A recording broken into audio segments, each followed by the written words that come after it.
আমেরিকার মতো রাষ্ট্রে আমাকে শঙ্কিত থাকতে হয় যে কোনো একজন ডিপ্রেস ছেলে এসে গুলি করে মিনিমাম 10-12 জন মেরে ফেলবে। আমি বলছি, আমি আবার একদম ওই ধরনের ক্রিটিসাইজ করছি না, আমি বলছি ডেভেলপমেন্ট হয়েছে।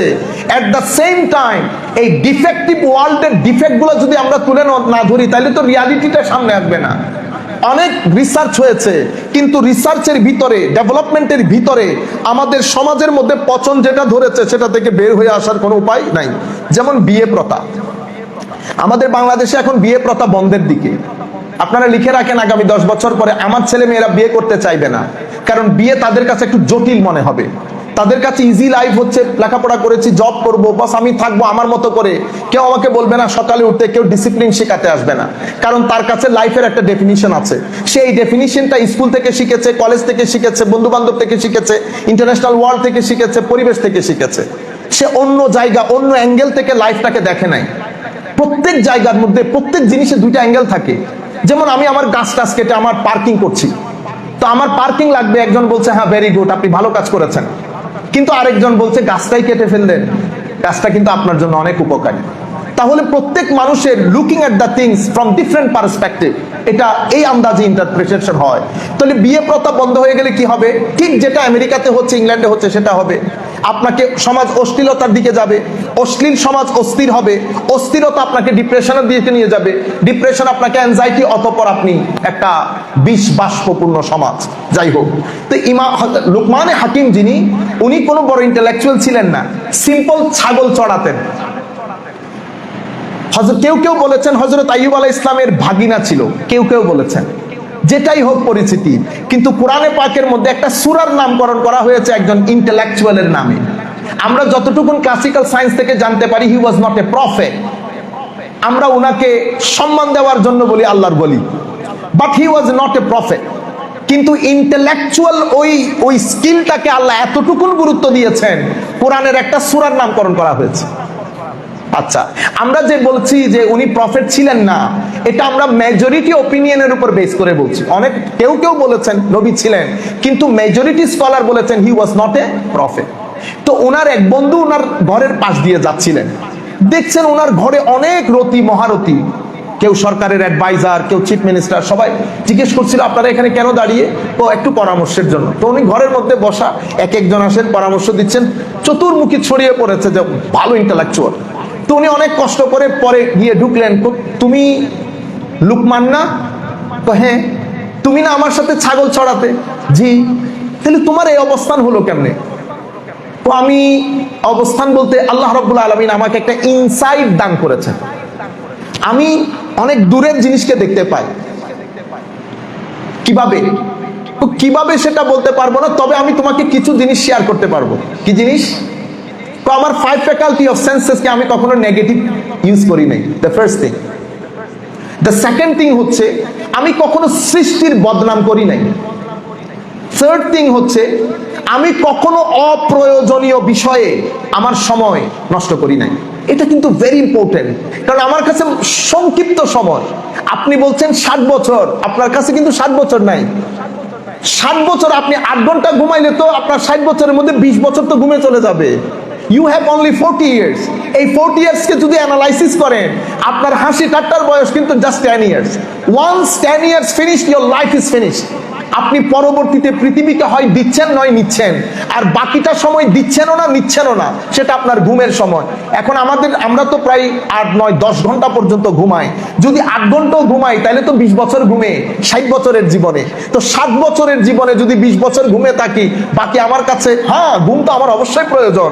আমি জাস্ট আপনাকে বলার জন্য যে সময়টা আপনি কিভাবে ইউজ করতে। উনি বলছেন আমি আমার সময় কখনো নষ্ট করি নাই।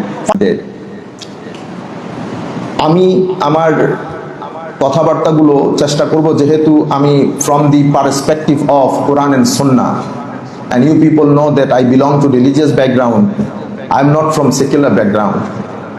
So on this principle, I will try my best to present my talk, not philosophically. It is not going to be a scientific, pragmatic presentation. It will be pure traditional presentation. আমি চাইবো যে আমরা কিভাবে চিন্তা করি সেটা আপনাদের সাথে একটু শেয়ার করি। জার্নিটা আমরা সৃষ্টির শুরু থেকে শুরু করি।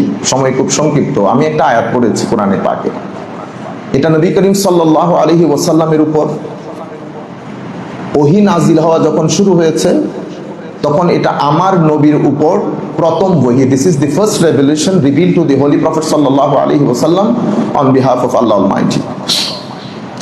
আপনি দেখেন, কোরআন, ইসলাম, আমাদের পুরা ধর্ম যদি আপনি চিন্তা করেন, তো পুরা ধর্মের কোরআনের প্রথম ওহী ইকরা, বিসমি রব্বিক। এই দুইটা জিনিস খুব গুরুত্বপূর্ণ। আমাদের স্পেশালি মাদ্রাসা স্টুডেন্টরাও এই ডাইমেনশন থেকে চিন্তাগুলো করতে পারেন। ইকরা আমরা জানি পড়েন, রিড। তো কিভাবে পড়বো বিসমি রব্বিক? তাহলে আপনি যখন যে কোনো বিষয় পড়বেন, সেটা বাংলা লিটারেচার হতে পারে, সংস্কৃত হতে পারে, অথবা ফিজিক্সের অ্যাস্ট্রোফিজিক্স হতে পারে, নিচে আসেন উপরে উঠেন, যেটাই আপনি পড়েন সেটা কিন্তু ইলম। তো আমাদের এখানে নলেজ এন্ড উইজডমকে আমরা আরবির মধ্যে বলি ইলম ও হিকমা। নলেজের জন্য ইলম ব্যবহার করি, উইজডমের জন্য হিকমা ব্যবহার করি।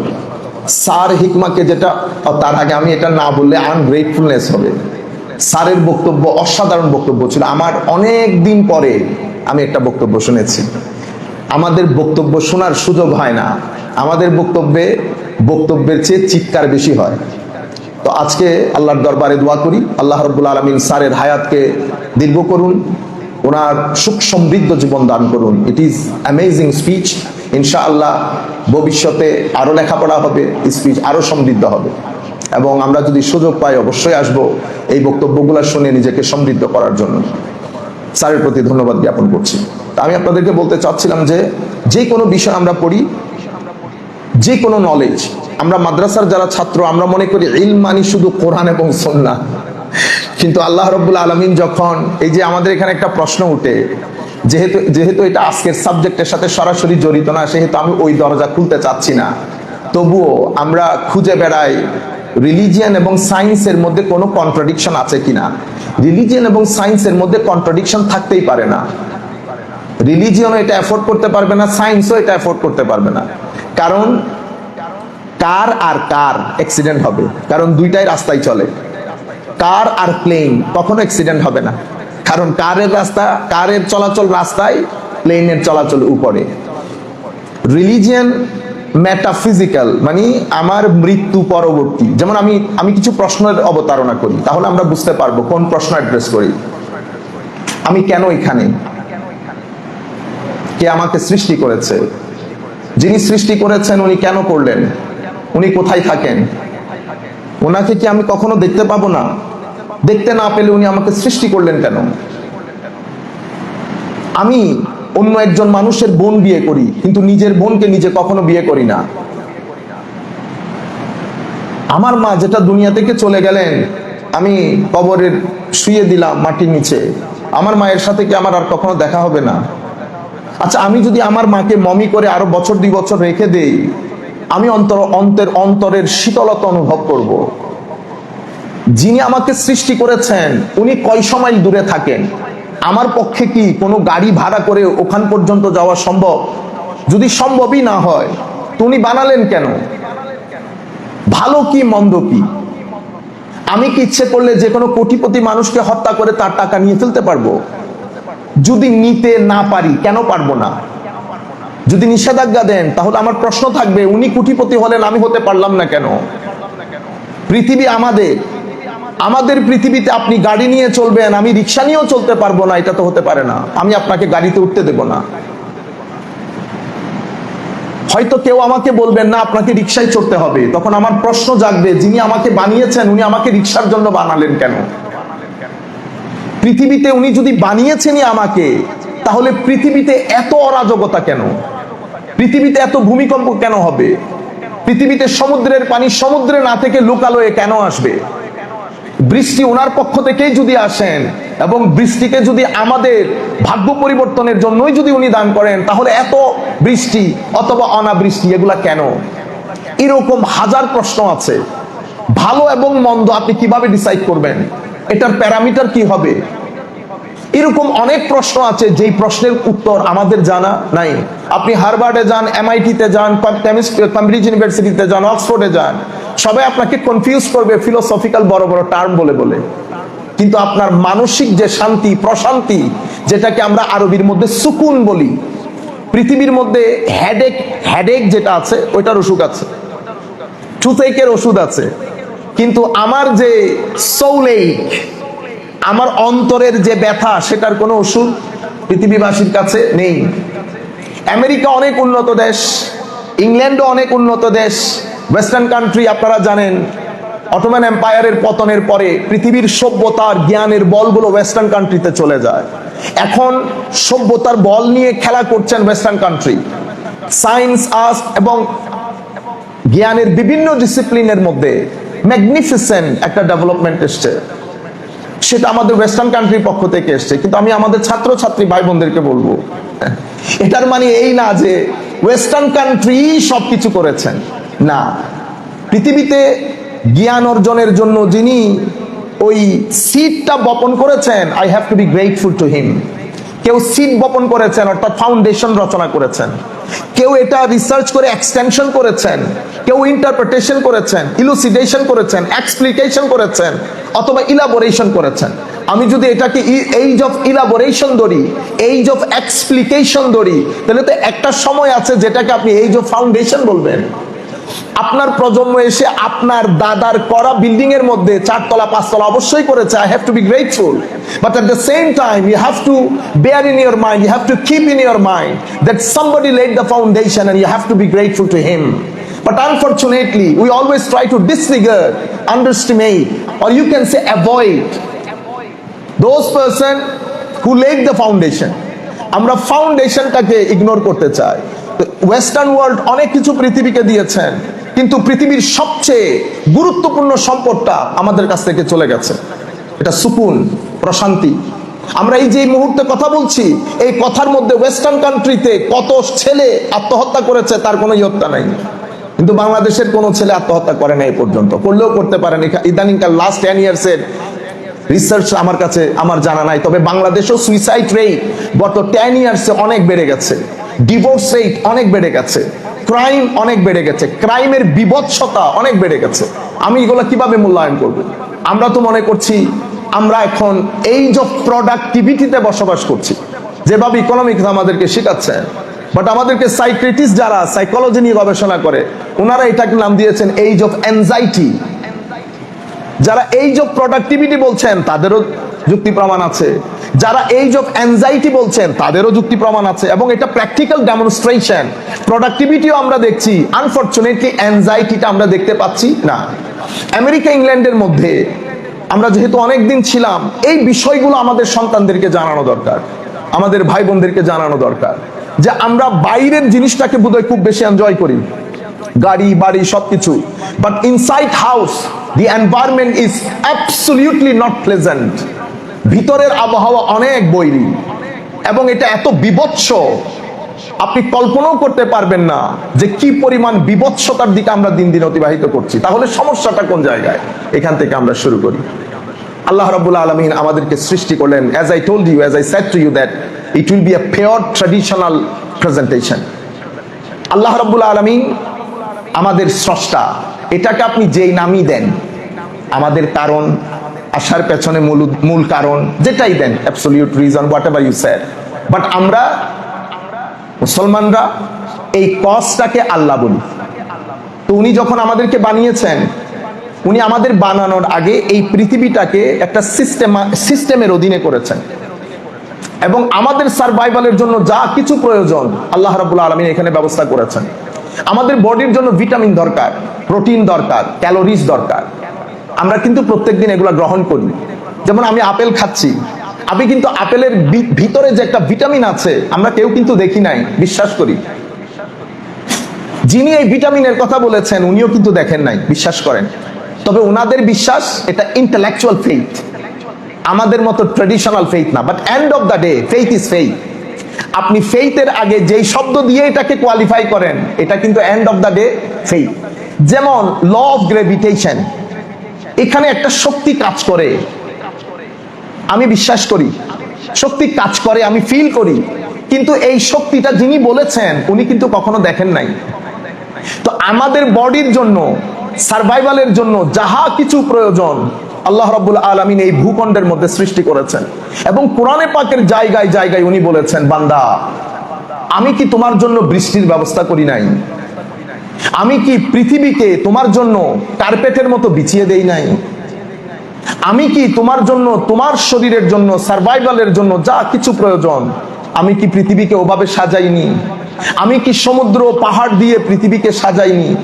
তুমি কখনো সমুদ্রের দিকে ভালো করে তাকিয়েছো? তুমি কখনো পাহাড়ের দিকে তাকিয়েছো? তুমি কখনো উটের দিকে তাকিয়েছো? উটের বডি, ফিজিক্যাল যে স্ট্রাকচার, সেটার দিকে, উটের বিহেভিয়ার, উট কিভাবে জীবন ধারণ করে, এটা কি কখনো তুমি কল্পনায় এনেছো? এগুলো আল্লাহ বারবার বলে আমাকে স্মরণ করিয়ে দিয়েছেন যে আমি একজন আছি। সেই কারণে কোরআনে পাকের যে গেটওয়ে, যেটাকে আমরা মেইন গেট অফ হোলি কোরআন বলি, এটা সূরাতুল ফাতিহা। এটার মধ্যে আমার আল্লাহ ইরশাদ করছেন, আলহামদুলিল্লাহি রব্বিল আলামিন। রব্বিল আলামিন মানে আমি তোমার পালন কর্তা, আমি তোমাকে পালি, পেলে পুষে বড় করি, যা কিছু তোমার প্রয়োজন যিনি আমাকে পালন করেন। তার মানে কি? তার মানে হচ্ছে what ever I need, he must have two fulfil my needs, otherwise he can not be মাই রব। উনি আমার প্রয়োজন মিটাতে হবে, এবং প্রয়োজন উনি মিটিয়েছেন। এটা একটা আয়োজন করেছেন। এট দ্য সেম টাইম উনি নবী পাঠিয়েছেন, নবীর সাথে একটা গাইডলাইন দিয়েছেন। কারণ আমাকে একটা ডেস্টিনেশনে যেতে বলা হচ্ছে, সেই ডেস্টিনেশন পর্যন্ত যেতে হলে আমার একটা নেভিগেশন দরকার, আমার একজন গাইড দরকার, যেটাকে আমরা পথ প্রদর্শক বলি। তো আমার আল্লাহ আমাদেরকে পথ প্রদর্শকের ব্যবস্থা করেছেন, নেভিগেশনের ব্যবস্থা করেছেন ডেস্টিনেশন পর্যন্ত পৌঁছাইতে। তো যে গাইড উনি ব্যবস্থা করেছেন সেটাকে আমরা আমাদের ইসলামিক্যালি আমরা প্রফেট বলি, নবী বা রসুল বলি। এবং যে গাইডলাইন, যে নেভিগেশন উনি দিয়েছেন, সেই নেভিগেশনকে আমরা দ্বীন বলি। আমি দ্বীনের কনসেপ্টটা আপনাদেরকে বোঝানোর জন্য আমি এখানে দুইটা বরং তিনটা অর্থ যদি আমি বলি, তাহলে পুরো দ্বীনের কনসেপ্টটা আপনার ক্লিয়ার হয়ে যাবে। দ্বীন, আমরা যদি লিঙ্গুইস্টিকলি চিন্তা করি, তো দ্বীনের একটা মূল শব্দ আছে। সেই মূল শব্দের অনেক অর্থের মধ্যে একটা অর্থ হচ্ছে ঋণ, ডেপথ। তাহলে এই ঋণের সাথে দ্বীনের সম্পর্ক কি? আইডিয়াটা কি? তো আইডিয়া হচ্ছে আল্লাহ রাব্বুল আলামিনের কাছে আমরা সবাই ঋণী। কেন ঋণী?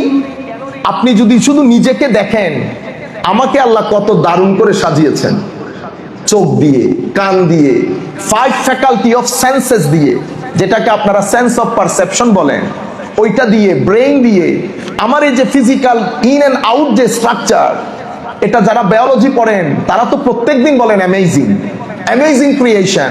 আপনি যদি শুধু চোখের বিষয়গুলো, আমাদের মসজিদের যিনি ইমাম সাহেব, উনি মাইক্রোবায়োলজিতে পিএইচডি করা ডক্টর ফারুক, সে আমাকে এই জিনিসগুলো প্রত্যেকদিন বসে বসে বুঝায়।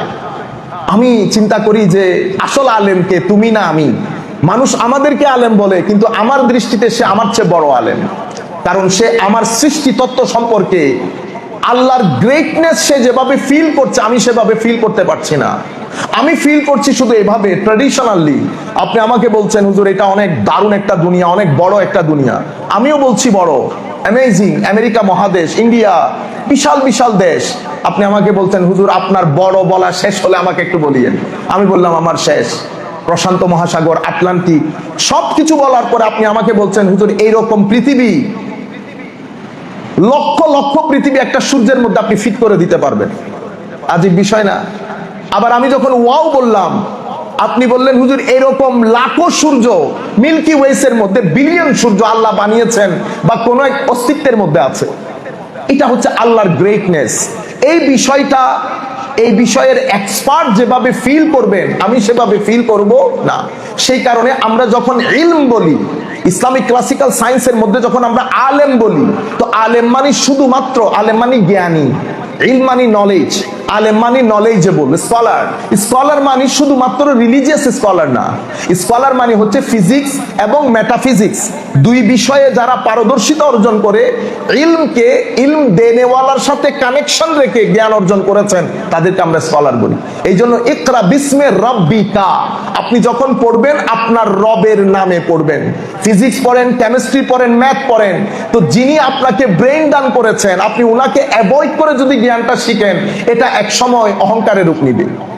তো আপনাকে যিনি জ্ঞান দান করেছেন ওনার প্রতি গ্রেটফুল থেকে আপনি যে জ্ঞানই শিখেন আপনি আলেম। ইসলাম এভাবে কনসিডার করে। তো আমি আপনাদেরকে যে বিষয়টা জানাতে চাচ্ছিলাম, দিন ফর এক্সাম্পল, তাইলে আমি আল্লাহর কাছে ঋণী। আপনি শুধু চোখ নিয়েও যদি চিন্তা করেন, আপনার ব্রেন নিয়ে চিন্তা করেন, তাইলে এই সব কিছুর জন্য আমি, যিনি আমাকে সৃষ্টি করেছেন, আমি তার কাছে ঋণী। তো তার কাছে যেহেতু ঋণী, আল্লাহ আমি ঋণটা পরিশোধ করব কি করে?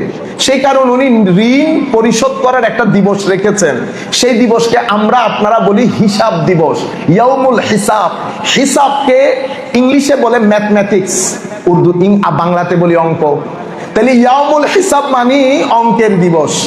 সেদিন আমি যে ঋণী, আমার সমস্ত ম্যাথমেটিক্স ওখানে মিলাইতে হবে, এই জন্য এটা কি ইয়াউমুল হিসাব বলে। আচ্ছা, তাইলে দিন আমি যে আল্লাহর কাছে ঋণী, সেই ঋণটা কিভাবে পারফর্ম, কিভাবে পে ব্যাক করব, সেটা আল্লাহ যেই সিস্টেমের মাধ্যমে আমাদেরকে শিখিয়েছেন সেই সিস্টেমটাকে দিন বলে। যিনি এই সিস্টেমটা পরিচয় করিয়েছেন তাকে নবী বলে। ভেরি সিম্পল, এখান থেকে দিন। আর দিন আমরা বাংলাতে অর্থ করি ধর্ম, ইংরেজিতে অর্থ করি রিলিজিয়ন। কিন্তু দিনের একটা অংশের নাম ধর্ম, একটা অংশের নাম রিলিজিয়ন। দিন একটা কম্প্রিহেন্সিভনেস, একটা টোটালিটি। এটার একটা অংশ হচ্ছে ইবাদত। কারণ আমি দিন তিনটা জিনিস আপনাকে ডাইরেকশন দেয়। একটা আমার সাথে স্রষ্টার, আমার সাথে সৃষ্টির, আমার সাথে নিজের। তো যেটা স্রষ্টার সাথে সম্পর্ক সেটা সরাসরি ধর্ম বা ইবাদতের সাথে, রিচুয়ালের সাথে সম্পর্ক। তো আমরা যখন দিনকে, ইংরেজিতে তার কোনো ওয়ার্ড নাই, আমাদেরকে বাধ্য হয়ে রিলিজিয়ন ব্যবহার করতে হয়। সেই কারণে বাংলাতে বললে ধর্ম বলি। তো আমরা যখন এই রিলিজিয়নটাকে আমাদের মতো ব্যাখ্যা করি, ওয়েস্টার্ন কান্ট্রিতে একটা ডাইকোটমি তৈরি হয়, কমপ্লিকেসি এবং ডিফিকাল্টিস তৈরি হয়। কারণ তাদের মতে দিন মানি শুধু ধর্ম মানি, নামাজ, দোয়া এবং কিছু রিচুয়ালস। আমাদের কাছে দিনটা একটা টোটালিটি, এটা সমাজের সাথে, পরিবারের সাথে, অনেক কিছুর সাথে জড়িত। যাই হোক, এরপরে দিনের দ্বিতীয় বিষয় যেটা হিউম্যানিটির সাথে জড়িত।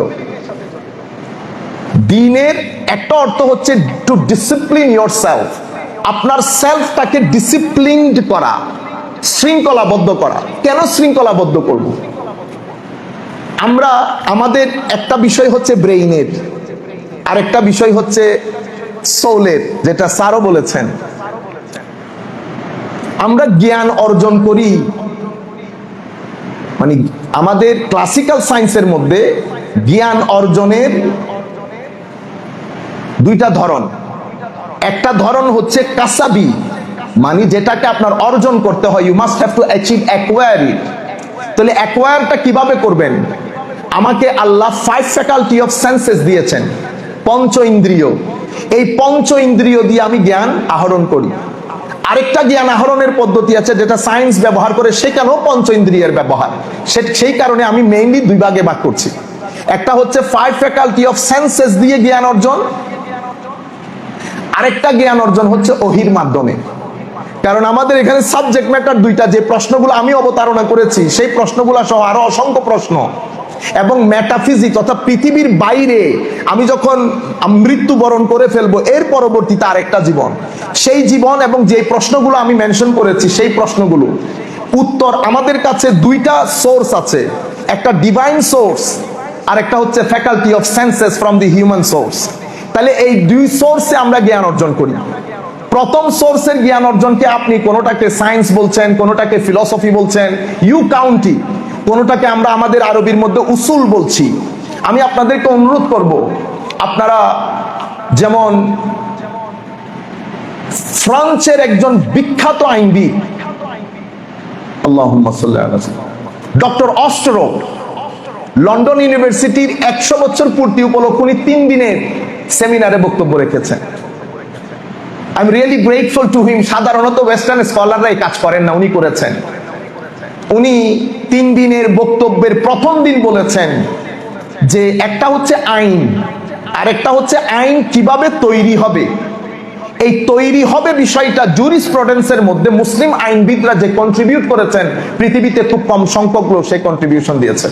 কিন্তু আনফরচুনেটলি আমরা যেহেতু আমাদের অ্যাক্সেস আরবির মধ্যে নাই, আমাদের অ্যাক্সেস হচ্ছে ইংলিশ কেন্দ্রিক, সেই হেতু ইংলিশ সোর্স বাদে আমরা এই জ্ঞানটা অর্জন করতে পারি না। এখানে একটা বিগ গ্যাপ থেকে যায়, যার কারণে আমরা সবকিছুতেই আমাদের জ্ঞান বিজ্ঞান প্রেজেন্টেশন সবকিছুতেই আমরা হয়তো প্লেটোকে খুঁজে নেই, আরো পৃথিবীর রতি মহারথী জ্ঞানী মহাজনদেরকে খুঁজে নেই, কিন্তু আমরা যখন এই যে সেম জায়গার মধ্যে 1200-1300 বছর পর্যন্ত যারা সভ্যতার আলো জ্বালিয়েছেন আমরা ওনাদের নাম নিতে পারি না। অনেক সময় নিতে পারি না কেন? কারণ আরবির মধ্যে আমাদের সরাসরি অ্যাক্সেস নাই। এখানে তো এত দুর্ভাগ্য, আমাদের ইসলামিক স্টাডিজের প্রফেসর, এক সময় আমি একটা বক্তব্য রাখছিলাম আমার স্যারের সাথে, স্যারেরও আরবিতে অ্যাক্সেস নাই। এখন ইসলামিক স্টাডিজের প্রফেসর যদি আরবিতে অ্যাক্সেস না থাকে এটা কিয়ামতের আরেকটা আলামত হবে আর কি। তো আমি বলতে চাচ্ছিলাম যে আল্লাহুম্মা সাল্লি আলা সাইয়্যিদিনা মুহাম্মাদিন ওয়া বারিক, উনি এই কথাটা বলেছেন। তাহলে জ্ঞানের প্রায় আপনি সমস্ত শাখা প্রশাখার মধ্যে একটা কন্ট্রিবিউশন যদি না থাকে এটা তো প্রশ্নই আসে না, এটা কিভাবে থাকবেন? অবশ্যই থাকতে হবে।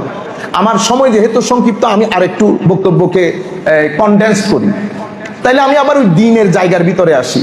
ডিসিপ্লিন করতে হয়। কেন ডিসিপ্লিন? কারণ এই যে আমরা আমাদের শরীরের একটা অংশকে অনেক প্রমোট করি, একটা অংশকে একেবারে ডিসরিগার্ড করি। কোনটাকে প্রমোট করি কোনটাকে ডিসরিগার্ড করি? যেমন আমাদের জ্ঞান অর্জনের দুটি অংশ আছে, একটা হচ্ছে ব্রেইন, একটা হচ্ছে আমাদের কলব বাতেন।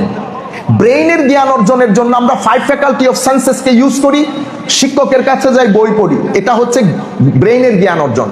এই জ্ঞান অর্জনটা যখন আমি অর্জন করি এটা একটা সফরের মধ্য দিয়ে যায়, এটা ইটস এ জার্নি।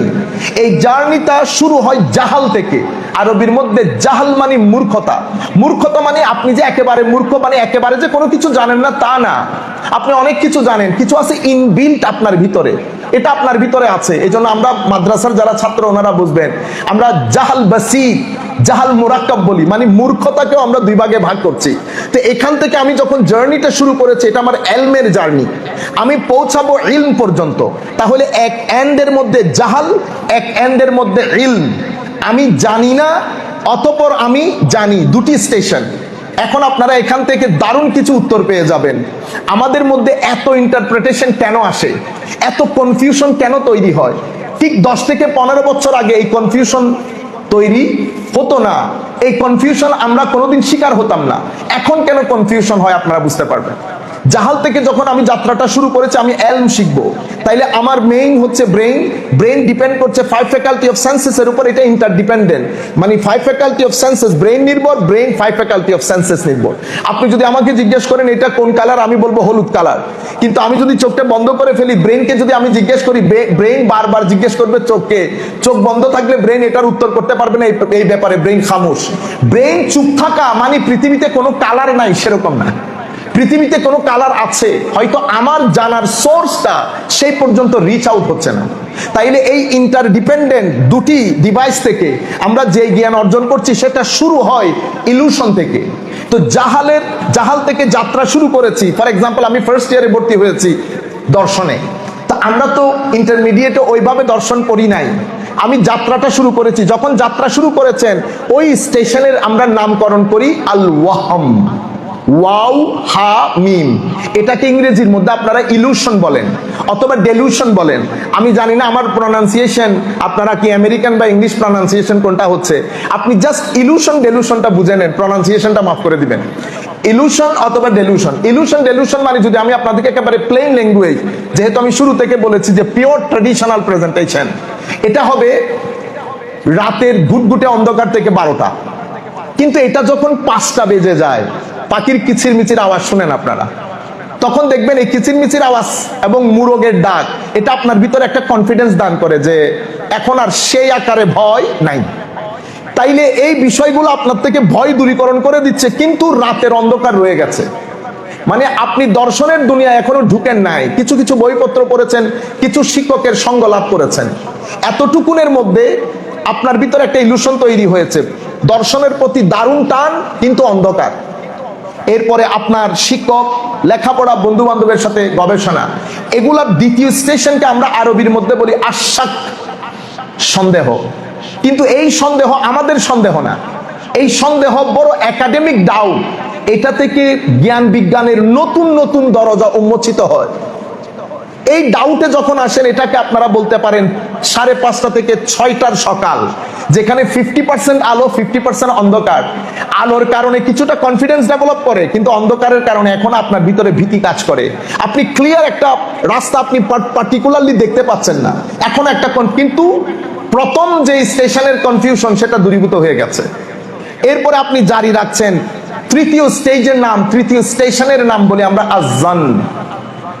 জান এটা ইমাজিনেশন নির্ভর, গ্যাস করছেন আপনি, ইট মাইট বি লাইক দিস।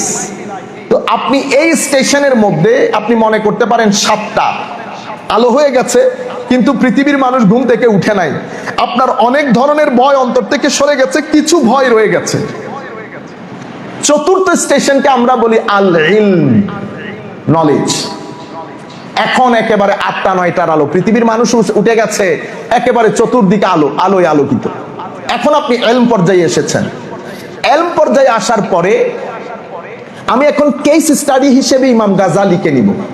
আমি আপনাদেরকে অনুরোধ করব আপনারা ইমাম গাজালিকে পড়বেন, এবং এটাও আপনাদেরকে বলবো আমরা যে রাস্তা দিয়ে হেঁটে যাচ্ছি এটা আমাদেরকে ঘুরিয়ে ফিরিয়ে মানসিক অশান্তির দিকে নিয়ে যাবে, মেন্টাল অ্যাংজাইটি।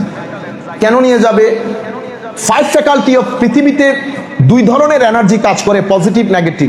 আমিও জানি, আপনারাও জানেন। 5 ফ্যাকাল্টি অফ সেন্সেস নিয়ে আমরা এনার্জিগুলো আর্ন করি। আমাদের কল্প বাতেনের মধ্যে, মাইন্ড এবং সোলের মধ্যে একটা বর্তন আছে, সেই বর্তনের মধ্যে এনার্জিগুলো সেভ হয়। আমার বর্তনে যদি নেগেটিভ এনার্জি বেশি হয়ে যায়, আপনি মেন্টাল অ্যাংজাইটি এবং ডিপ্রেশন থেকে নিজেকে রক্ষা করতে পারবেন না। আপনি পজিটিভ এনার্জি অর্জন করতে হবে। বাবার ভিতরে যদি নেগেটিভ এনার্জি থাকে, বাবা সন্তানের কাছে নেগেটিভ এনার্জি ডিস্ট্রিবিউট করছে, সেই কারণে কেউ কারোর সঙ্গে বসে শীতলতা অনুভব করছে না। আমি কিন্তু আমার বাবার সাথে বসে শীতলতা অনুভব করেছি, আমার মায়ের সাথে বসে শীতলতা অনুভব করেছি। কেন? কারণ ওনারা মানুষকে ভালোবাসতেন। আমি শব্দ বলেছি মানুষ, আল্লাহর সৃষ্টিকে ভালোবাসা, আল্লাহর সৃষ্টিকে সহযোগিতা করা।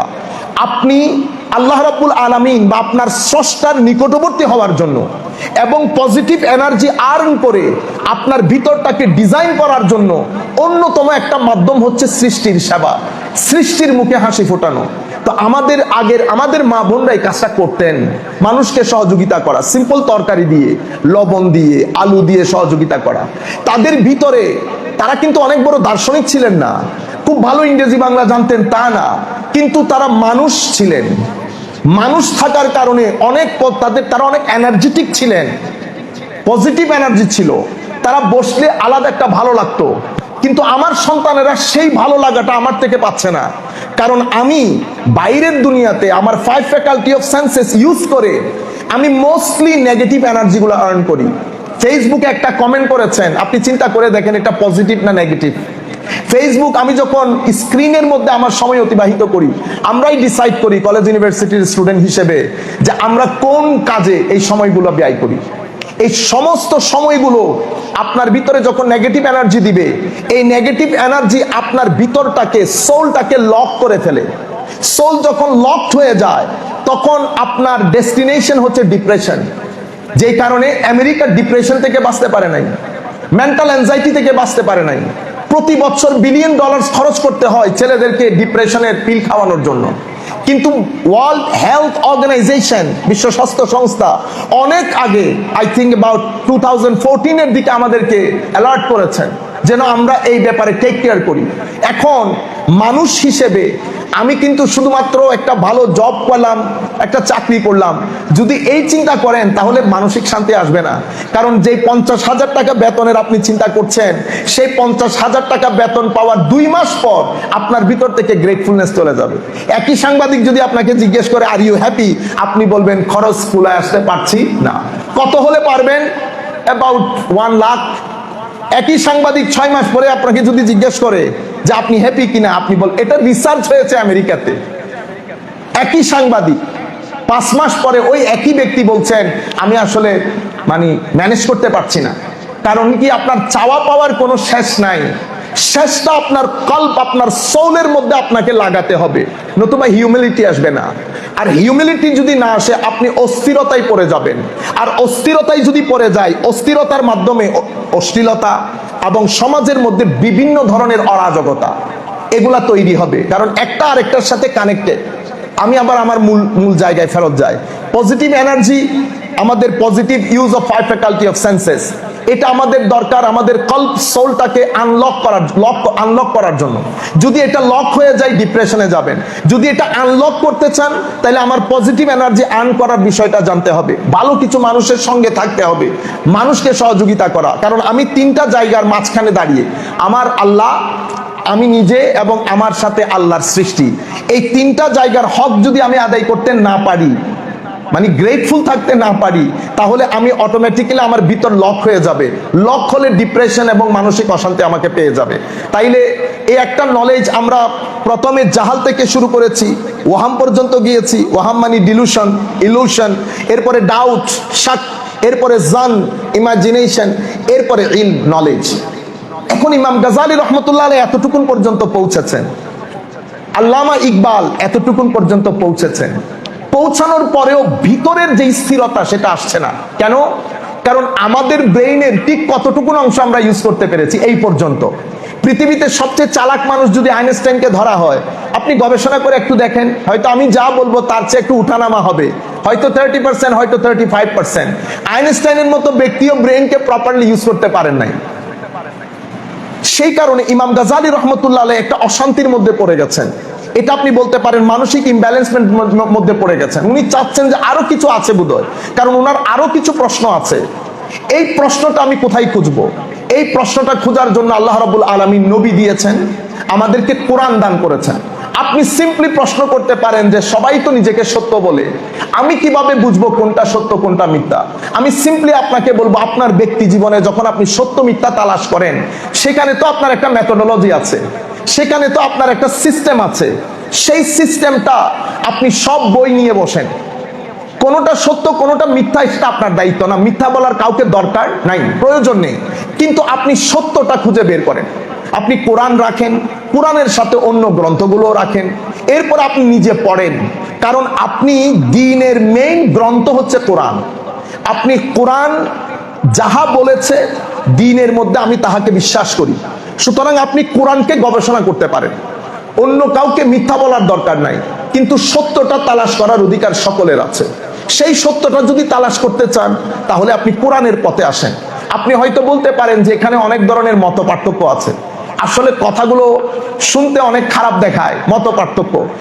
মুসলিম উম্মতের মধ্যে মত পার্থক্যের বিষয়টা 90%-এর চেয়ে বেশি ঐক্য। 10%-এর মধ্যে মত পার্থক্য। 10%-এ যদি মত পার্থক্য না থাকে, তাইলে তো ব্রেইন খুলে আমার কোনো কসাইয়ের দরবারে রেখে দিতে হবে।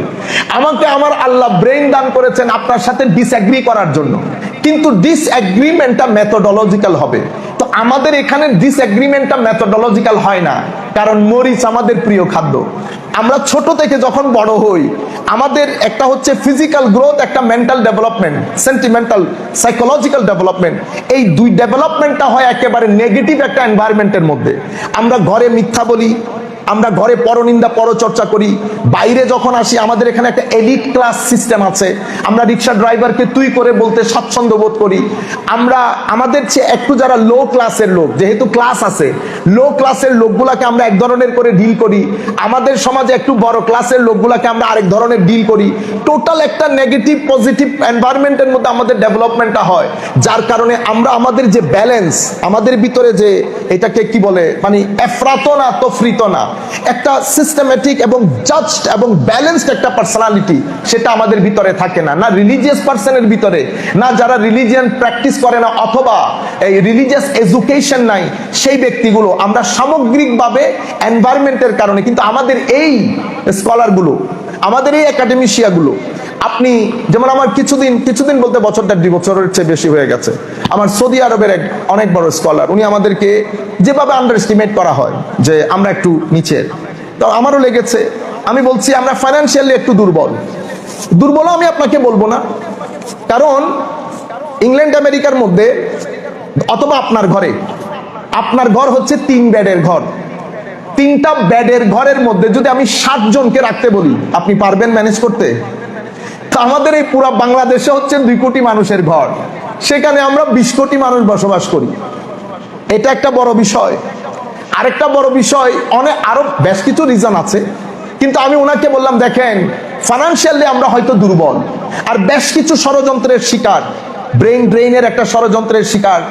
কিন্তু মনে রাখেন আমাদের একটা প্রতিষ্ঠান আছে নাম বুয়েট, ঢাকা ইউনিভার্সিটি, জাহাঙ্গীরনগর বিশ্ববিদ্যালয়।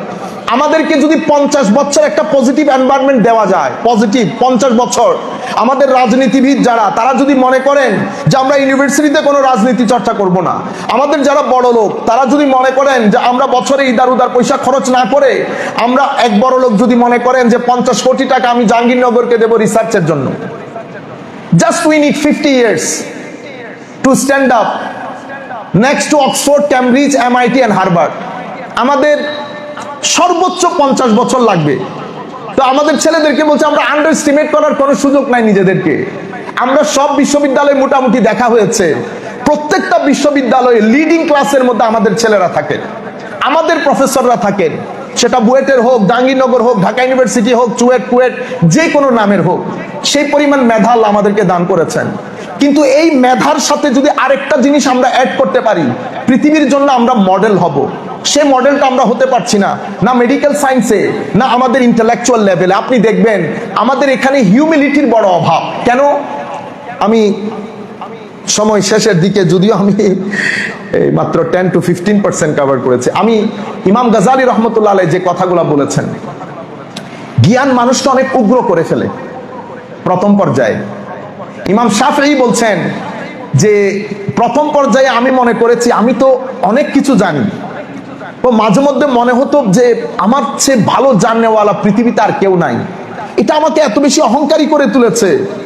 পরে এক সময় রাতে হঠাৎ করে একটা প্রশ্ন আমার মাথায় আসলো, দেখলাম আমি ওই প্রশ্নের উত্তর জানি না।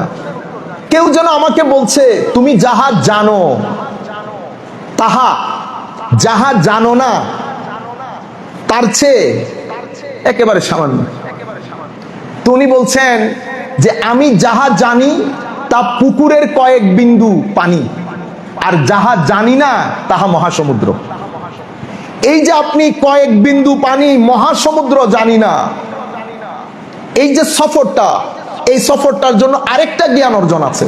আমি তো 5 ফ্যাকাল্টি অফ সেন্সেস দিয়ে জ্ঞান অর্জন বলি। ইন্টেলেকচুয়াল হিউমিলিটি যেটা, এই হিউমিলিটি জিনিসটা আসে আমাদের জ্ঞান অর্জনের Islamic from the perspective of Islamic classical sciences এবং তাসাউফ ও তরিকত। আমরা মাইন্ড এবং সোল, এটা জ্ঞান অর্জনের আরেকটা মাধ্যম। এই মাধ্যমটা আবার 5 ফ্যাকাল্টি অফ সেন্সেস ব্যবহার করে না, এটা 3টা জিনিস ব্যবহার করে। একটা সিজদা, মানে গভীর রাতে পৃথিবীর মানুষ যখন শুয়ে পড়ে, তো স্রষ্টার সাথে একটা বিশেষ কানেকশন, এটা আমরা in the form of prayer করি, নামাজের মাধ্যমে। আরেকটা হচ্ছে যাদের ভিতরে পজিটিভ এনার্জি আছে, যারা অনেক এনার্জেটিক, তাদের সাথে সময় ব্যয় করা। খুব ভালো একজন দার্শনিকের সাথে যদি 1 মাস সময় ব্যয় করেন, যেই পরিমাণ দর্শন আপনি শিখতে পারবেন সেটা 4 বছর অনার্সের মাধ্যমেও শেখা হয় না, ডাইরেক্ট শেখা যায়। সঙ্গ এত দারুণ জিনিস, তো সঙ্গ একটা বিষয়। তৃতীয় বিষয় হচ্ছে নেগেটিভ এনার্জি থেকে নিজেকে মুক্তি দেওয়া। এই 3টা জিনিসের মাধ্যমে আমাদের জ্ঞান অর্জনের জার্নিটা শুরু হয়। এটা শুরু হয় কাশফ দিয়ে, ওইটা শুরু হয়েছে ওয়াহাম দিয়ে, এটা কাশফ দিয়ে। এরপর দ্বিতীয় পর্যায়ে গিয়ে এটা এলহাম হয়, তৃতীয় পর্যায়ে ইলমে লাদুন্নি হয়। যখন ইলমে লাদুন্নি হয়, এই জ্ঞান কোনো মাধ্যম ছাড়া বান্দার মাইন্ডের, সোলের ভিতরে খুদ আমার স্রষ্টা ঢেলে দেন। একই বই পড়বেন 2 জনে, বক্তব্য ভিন্ন হবে, প্রেজেন্টেশন ভিন্ন হবে, অনেক কনভিন্সিং হবে। এই জ্ঞান পরিবর্তন করে ফেলে মানুষকে। এটাকে বলে ক্রিয়েটিভ নলেজ। প্রথম যেটা, এটা পজিটিভ নলেজ। এটাতে আমি ইনফরমেশন পাস করব ঠিক, কিন্তু আপনার ব্যক্তি জীবনে কোনো পরিবর্তন আসবে না। সেই জ্ঞান দিয়ে সভ্যতা তৈরি হয় না। যেই জ্ঞান ব্যক্তিকে পরিবর্তন করে না, পরিবর্তন বলতে আমি অমঙ্গল থেকে মঙ্গলের দিকে, আগে অভদ্র ছিলাম ভদ্রতার দিকে, আগে আমি অনেক অহংকারী ছিলাম এখন অনেক বিনয়। এই পজিটিভ পরিবর্তন যদি জ্ঞানের কারণে না হয়, সেই জ্ঞান ইনফরমেশন আকারে মানুষকে উপকার করে ঠিক, কিন্তু সত্যিকার অর্থে সভ্যতা তৈরি করে না। সভ্যতা তৈরি করার জন্য প্রফেসর অধ্যাপক আব্দুল্লাহ আবু সাইদ স্যার বলেন আলোকিত মানুষ চাই। এখন আলোকিত মানুষের জন্য আলোকিত শিক্ষক প্রয়োজন, আলোকিত এনভায়রনমেন্ট প্রয়োজন, আলোকিত মন মানসিকতা প্রয়োজন। আমি যদি সামনের দিক থেকে আলোকিত মানুষ কখনো হবে না। তাইলে আলোকিত মানুষ উঠে আসার জন্য আমার শিক্ষার যে মাধ্যম, সেই মাধ্যমের মধ্যে কিছুটা পরিবর্তন, কিছুটা পরিবর্ধন, কিছুটা পরিমার্জন, কিছুটা সংযোজন, কিছুটা বিয়োজন প্রয়োজন। এমন শিক্ষা যেটা আমাকে সভ্য করে তুলবে, যেটা আমাকে অমঙ্গল থেকে মঙ্গলের যাত্রায় এবং অহংকার থেকে বিনয়ের রাস্তায় হাঁটতে বাধ্য করবে। প্রথম যেই নলেজ আমি আপনাদেরকে বলেছি, সেই নলেজ যতই আসে মানুষকে অনেক অহংকারী করে তোলে। এটা আমাদের প্র্যাকটিক্যাল এক্সপিরিয়েন্স। আমরা পৃথিবীর অনেক জায়গায় গিয়েছি, যেমন ধরেন হার্ভার্ড ইউনিভার্সিটি, MIT বলেন, এত বড় বড় বিশ্ববিদ্যালয় যে দেশে, সেই দেশের ন্যাশনাল ক্যারেক্টার হচ্ছে তারা অসম্ভব রুড আমেরিকান জাতি। হার্ভার্ড সেই দেশে, MIT সেই দেশে, পৃথিবীর প্রায় ডজন কানেক প্রথম সারির ইউনিভার্সিটি যেই দেশে, সেই দেশের মানুষের ন্যাশনাল ক্যারেক্টার হচ্ছে তারা অনেক রুড, আপনাদেরকে আমাদেরকে আন্ডারস্টিমেট করে। এই জন্য তাদের, যেমন ইংল্যান্ডে যখন আপনি কোনো সেবা নিতে যাবেন, তারা আপনাকে একটা হাসি দেবে প্রথমে, how are you sir, how can I help you. এটা ইংলিশ মানুষ। একই মানুষ যখন আপনি আমেরিকাতে যাবেন, তার মুখে কোনো হাসি থাকবে না, সে আপনাকে জিজ্ঞেস করবে হ্যাঁ ম্যান হোয়াটস আপ। আমরা প্রথম যখন ইংল্যান্ডে আমেরিকাতে গেছি, আমার রাগে খুবই প্রেসার বেড়ে গেছে। ইন্না আলিল্লাহ, আমরা তো এই পরিস্থিতি কখনো ফেস করি নাই। আমি মনে করছি সে আমাকে আন্ডারস্টিমেট করছে বা মুখে দাড়ি দেখে বা অন্যভাবে ট্রিট করছে। পরে আমি এক কোনায় গিয়ে দেখলাম না, আসলে তারা কথাই বলে এভাবে, হে ম্যান হোয়াটস আপ। তো এটাতে আমি অভ্যস্ত না। আমি আপনাদেরকে যেটা বোঝাতে চাচ্ছি, এরকম university but national character rudeness কেন হয়েছে? ওই ইমাম গাজালিরও একই প্রবলেম হয়েছে। ইমাম গাজালি অতি অল্প বয়সে যখন centre of sitting of knowledge বাগদাদে, তখন সেটা উনি, এখন তো আমরা এটাকে মাদ্রাসা বলি, তা আমাদের মাদ্রাসার ছাত্ররা মনে করেন মাদ্রাসা মানে আমাদের বর্তমান মাদ্রাসা। না না, মাদ্রাসা তো আরবি ওয়ার্ড, সেটাকে আমরা বাংলাতে বিদ্যালয় বা কলেজ বলি, ইংরেজিতে কলেজ বলেন, স্কুল বলেন। এই মাদ্রাসা আমাদের মাদ্রাসা না, তখনকার মাদ্রাসায় ফিজিক্স, কেমিস্ট্রি, ম্যাথ সবকিছু পড়ানো হতো। ইমাম গাজালি উনি তাফসির বিষয়ক যেরকম পারদর্শী ছিলেন, উনি ফিজিক্সেরও কিন্তু অনেক বড় পারদর্শী ছিলেন এবং ম্যাথ অনেক ভালো বুঝতেন। ইমাম রাজি কেমিস্ট্রি জগতের তখন লেজেন্ড ছিলেন। অ্যাট দ্য সেম টাইম উনি ডাক্তার হিসেবেও ভালো ছিলেন, তফসির কারক হিসেবেও ভালো ছিলেন। তো ইমাম গাজালি তখন নিজামিয়া কলেজ, যেটা বর্তমানের হার্ভার্ড মনে করতে পারেন, সেই হার্ভার্ডের অতি অল্প বয়সে চ্যান্সেলর নিযুক্ত হয়েছে। কিন্তু উনার ভিতরে অহংকার মানুষকে অস্থির করে তোলে। আপনি অহংকারী হবেন, আপনি অস্থির হবেন। আপনি যদি অস্থিরতা থেকে বাঁচতে চান, আপনাকে অহংকার ত্যাগ করতে হবে। আপনি যদি ধরেন একজন রিক্সা ড্রাইভারের সাথে আপনার মোটরসাইকেলটা লেগে গেছে, আমরা সাথে সাথে রিয়াক্ট করে ফেলি। আপনি যদি এখানে ইসলামের মধ্যে যে সবরের কথা বলেছে, ধৈর্য, পেশেন্ট, এটা কিন্তু আপনার সাইকোলজি, আপনার শরীরের জন্য অসম্ভব উপকারী একটা জিনিস। আপনি যদি সাথে সাথে রিয়াক্ট করে ফেলেন, তা আমার ধর্ম বলছে, সুফিয়ায়ে কেরাম বলছে, বেটা কাউকে মনে কষ্ট দিও না, মনে করো এটা তোমার তকদিরে এরকমই ছিল, এটা হয়ে গেছে, এটা তুমি না চাইলেও হবে। তো তুমি কি করতে পারবা? Be patient. আপনি যদি পেশেন্ট হন, তো আপনার হয়তো সর্বোচ্চ 30 মিনিটস আপনার খারাপ লাগবে, 30 মিনিটস পরে আপনি ভুলে যাবেন। কিন্তু আপনি যদি রিয়াক্ট করে ফেলেন, তাহলে নেগেটিভ এনার্জি রিলিজ করেছেন, এই নেগেটিভ এনার্জির রিলিজে আরো নেগেটিভ এনার্জি আর্ন করেছেন। আপনাকে মিনিমাম 7 দিন কষ্ট দেবে এই জিনিসটা, ক্ষণে ক্ষণে মনে পড়বে আপনি এটা কেন করলেন, অতঃপর আপনি মনোকষ্টে পড়ে যাবেন। সুতরাং আমাদের ধর্মের মধ্যে এই জন্য দুটি জিনিস, শুকর এবং সবর। শুকর মানে গ্রেটফুলনেস। গ্রেটফুলনেস অর্থাৎ পৃথিবীতে আমার যে ফ্যাসিলিটি দরকার সেটা আমার আছে, আলহামদুলিল্লাহ, এটাকে বলে শুকর। পৃথিবীতে যা ফ্যাসিলিটি দরকার আমার নাই, তাইলে আমাকে পেশেন্ট হতে হবে। এই পৃথিবীকে আল্লাহ আদালত তথা জাজমেন্ট, সুবিচারের ফাউন্ডেশনের উপর আল্লাহ এটা লেট ডাউন করেন নাই। এই লেট ডাউন করেছে আখেরাতে। দুনিয়া যেহেতু পরীক্ষা নির্ভর, এখানে দুটি পরীক্ষার হল, একটা শুকরের পরীক্ষার হল, একটা সবরের পরীক্ষার হল। আপনি হয়তো শুকরের পরীক্ষা দিচ্ছেন, নতুবা সবরের পরীক্ষা দিচ্ছেন। এখন আপনি যদি আমাকে জিজ্ঞেস করেন মানে হুজুর কোনটা ইজিয়ার, পৃথিবীর সমস্ত স্কলার বলছেন সবরের পরীক্ষা ইজিয়ার বেশি শুকরের পরীক্ষার চেয়ে। কারণ শুকর ফর এক্সাম্পল তিনটা জিনিস, একটা হচ্ছে অনেক টাকা পয়সা যখন আসে মানুষ কিন্তু আস্তে আস্তে শুকরের রাস্তা থেকে দূরে সরে যায়। মানুষ যখন অনেক জ্ঞানী হয়, যেমন আমি যতটুকুন পড়েছি পৃথিবীর কোনো দার্শনিক যেমন বলে না যে আল্লাহকে অস্বীকার করা, এটা দার্শনিক বলেন বিজ্ঞানিক বলেন এটাকে কেউ অ্যাফোর্ড করতে পারবে না। এবং আমার দৃষ্টিতে পৃথিবীর কেউ এভাবে অস্বীকার করে নাই। হয়তো বলেছে রবিবারের আগে সোমবার, রবিবারের পরে সোমবার, আমি বলেছি মঙ্গলবারের আগে সোমবার, পার্থক্য এতটুকুন হয়েছে। কেউ বলেছে পৃথিবী আল্লাহ, পৃথিবীর আল্লাহ স্রষ্টা কারণ, আর কেউ বলেছে না পৃথিবীর একটা কারণ আছে, কিন্তু আপনি ওই রিজন থেকে বের হতে পারবেন না। কিন্তু আপনার অতিমাত্রায় যদি আমরা এই জায়গার মধ্যে নাড়াচাড়া করি আমাদের মানসিক শান্তিটা বিনষ্ট হয়। তা আমি আবার আমার ওই জায়গার মধ্যে চলে আসি। তাইলে জ্ঞান অর্জনের আর দুইটা বাহন, একটা আমাদের ব্রেইন আপনাদেরকে বললাম, আরেকটা হচ্ছে আমাদের কলব বাতেন। হিউমিলিটি আসে কোত্থেকে? ওই যে দ্বীনের কনসেপ্ট বলেছিলাম ডিসিপ্লিন, ওখান থেকে আমি এতগুলা কথা আপনাদেরকে বলেছি। নবী করিম সাল্লাল্লাহু আলাইহি ওয়াসাল্লামের মাধ্যমে, দ্বীনের মাধ্যমে আমাদের এই ভিতরের জগৎকে ডিসিপ্লিন কিভাবে দেব সেটা আল্লাহ রাসূল শিখিয়েছেন। সে কারণে প্রফেটিক রেসপন্সিবিলিটিসের চারটা জিনিসের একটা জিনিস হচ্ছে পিউরিফিকেশন। পিউরিফিকেশন মানে আমার ভিতরের জগতের purification, to let us know what is discipline. এই ইনসাইড ডিসিপ্লিন যদি তৈরি না হয় হিউমিলিটি আসে না।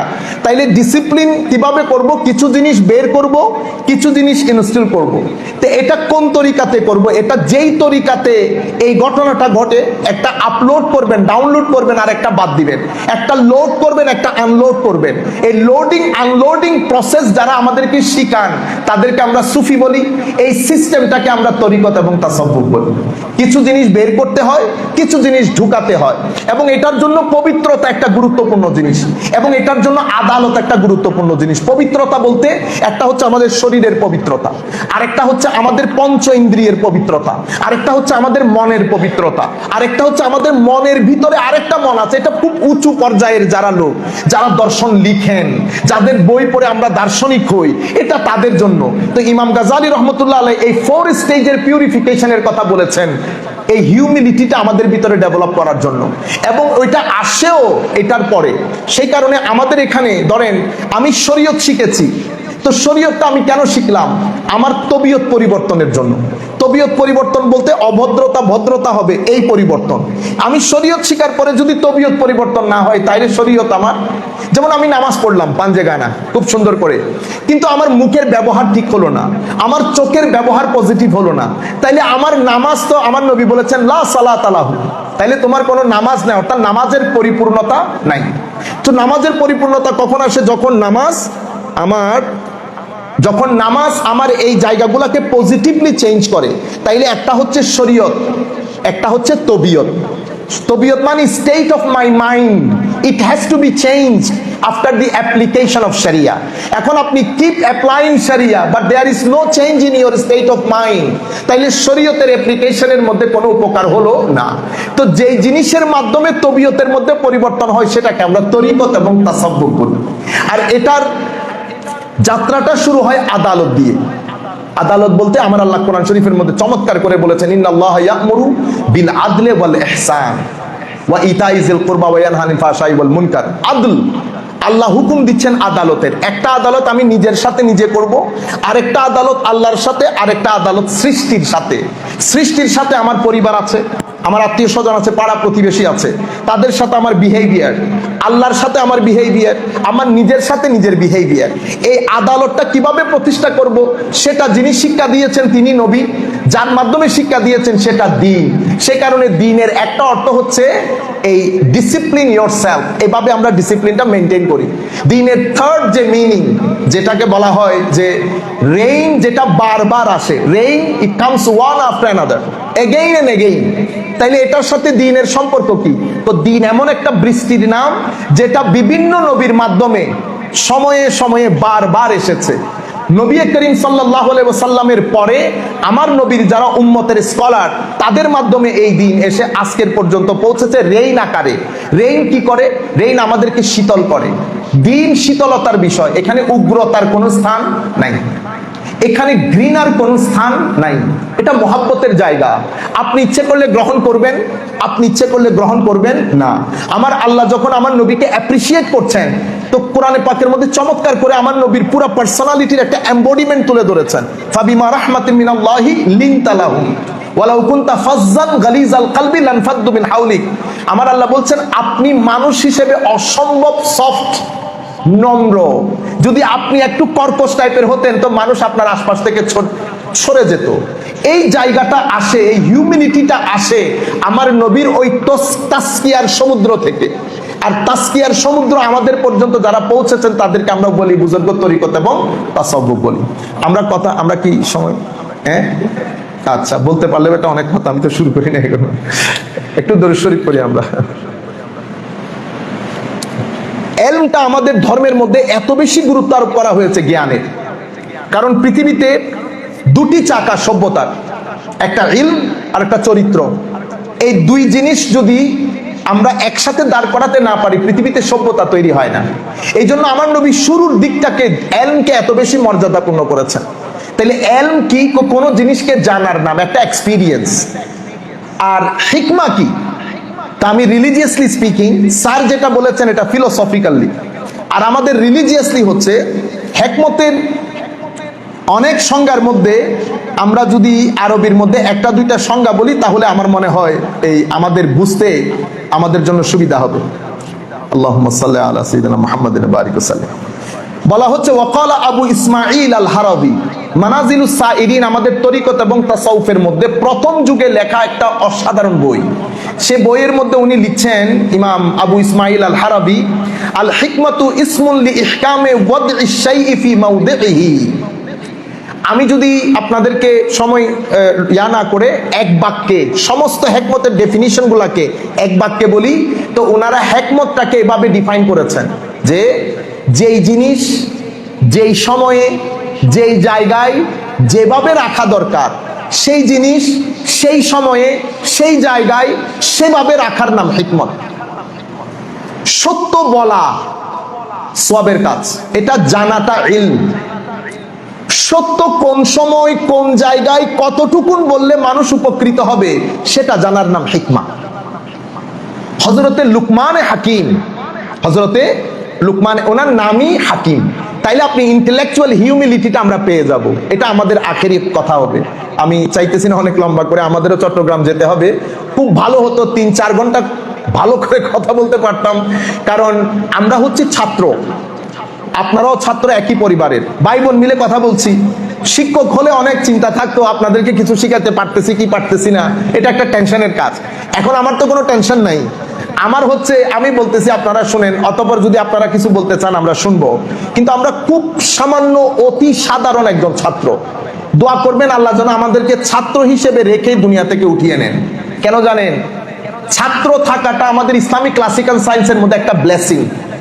আমার নবী হাদিসে পাকে ইরশাদ করেছেন, মান সালাকা তারিকান ইয়ালতামিসু ফীহি ইলমান সাহালাল্লাহু লাহু তারিকান ইলাল জান্নাহ আও কামা ক্বালা রাসূলুল্লাহ সাল্লাল্লাহু আলাইহি ওয়াসাল্লাম।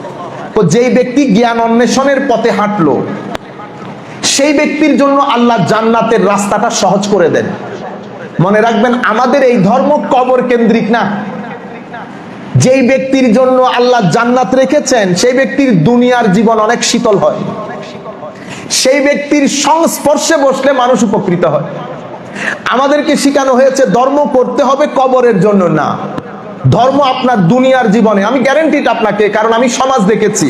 আমি হয়তো আপনাকে সায়েন্টিফিকলি ফিলোসফিক্যালি ওভাবে বুঝাতে পারবো না, কিন্তু আমি আপনাকে প্র্যাকটিক্যাল ডেমনস্ট্রেশন দিতে পারবো যে ধর্ম বাদে আপনি সার্ভাইভ করতে পারবেন না। পৃথিবী এফোর্ড করতে পারছে না।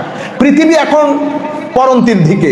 আমেরিকান সোসাইটিতে যান আপনারা গবেষক হিসাবে, আপনারা ভিতরে ঢুকেন। আমি যেহেতু ইংল্যান্ডের মধ্যে বেশ কিছুদিন পুলিশের সাথে, ব্রিটিশ পুলিশের সাথে চ্যাপলেন হিসেবে কাজ করেছি, আমি পরিবারগুলো দেখার সুযোগ হয়েছে, পরিবারের ভাঙনগুলো দেখার সুযোগ হয়েছে।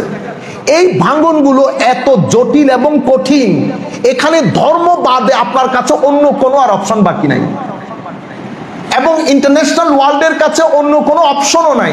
কারণ এই কালচার তারাই আমাদেরকে শিখিয়েছেন, এই কালচার থেকে তারা আর ব্যাক করতে পারবে না। আল্লামা ইকবাল এখানে একটা চমৎকার কথা বলেছেন আজ থেকে 50, 60, 70 বছর আগে। তো সভ্যতার যেই তালোয়ার তোমরা তৈরি করেছো, সেই তালোয়ারে প্রথম তোমাদের গলা কাটা যাবে। এবং পৃথিবীতে এত অল্প সময়ে কোনো সভ্যতার পতন ঘটে নাই। আমি হয়তো বলতে পারি না পতন তো ঘটে নাই, না পতন ঘটেছে। পতন ঘটেছে বলতে থ্যাংক ইউ শুনে টাকা দিতে, ঠিক আছে। কোয়েশ্চেন থাকলে আমরা শেষ করে দিই, ওইটাই বেটার হয়।